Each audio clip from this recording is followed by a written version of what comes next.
से ज्यादा कोई नहीं पहचानता। उसका अगला कदम क्या होगा, आई अंडरस्टैंड।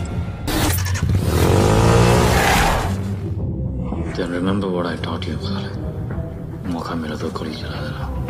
सोचना मत, मैं नहीं सोचूंगा। क्या रजनी पंडित हैं लेडी जेम्स बॉन्ड? रजनी पंडित हमारे देश की पहली प्राइवेट इन्वेस्टिगेटर हैं जिन्होंने अब तक 80,000 से भी ज्यादा केसेस को सॉल्व किया है। रजनी पंडित का जन्म महाराष्ट्र के पलघर में 1962 को हुआ था और रजनी के पिता उस जगह के सब इंस्पेक्टर थे। वैसे तो रजनी ने अपना करियर डिटेक्टिव एजेंसी में बनाने का कभी नहीं सोचा था, लेकिन उन्हें हमेशा से ही मिस्टीरियस और डिटेक्टिव्स की कहानियों में रुचि रही थी। रजनी ने मुंबई के रूपरल कॉलेज से अपना ग्रेजुएशन पूरा किया।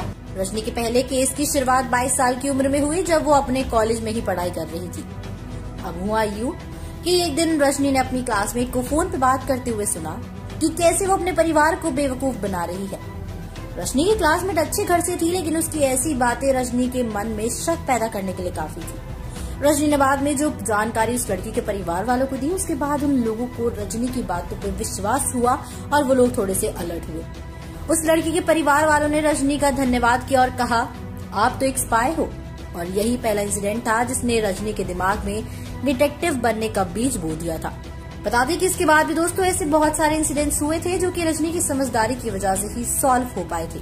अब इन सब चीजों ने रजनी को प्रोवोक किया कि उन्हें अपना करियर एक डिटेक्टिव के रूप में ही बनाना चाहिए। रजनी बताती है कि जासूसी को लेकर जो लोगों के मन में थ्रिल आता है वो सिर्फ फिल्मों और नॉवेल्स तक ही सीमित होते हैं।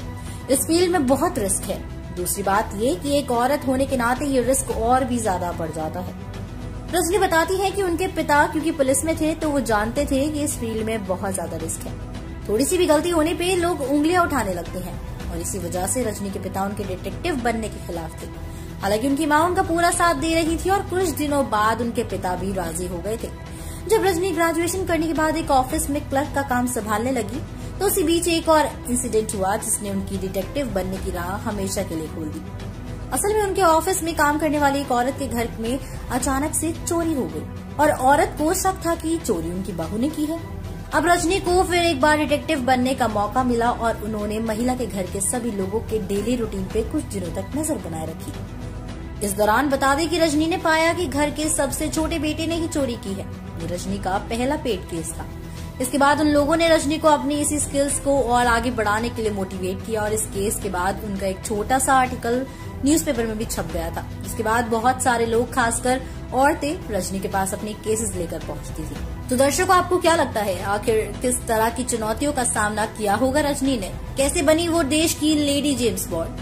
पूरी कहानी जानने के लिए बने रहिए और देखते रहिए बॉलीग्राफ स्टूडियोज को। मैं अनुष्का त्यागी फिर हाजिर होंगी।